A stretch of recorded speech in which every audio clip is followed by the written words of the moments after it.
The Konarak temple is situated 65 kilometers away by road from Bhubaneswar, the capital city of Odisha, and 35 kilometers from Puri on the Marine Drive road.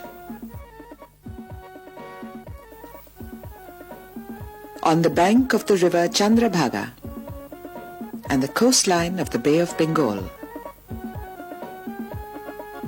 the Konarak temple was a landmark for mariners traveling on the eastern coast of India, and the fame of the temple spread far and wide soon after it was built.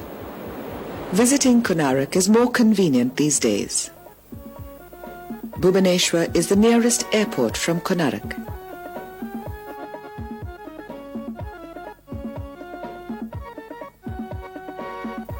A number of superfast and express trains connect Bhubaneswar and Puri with major towns and cities of the country.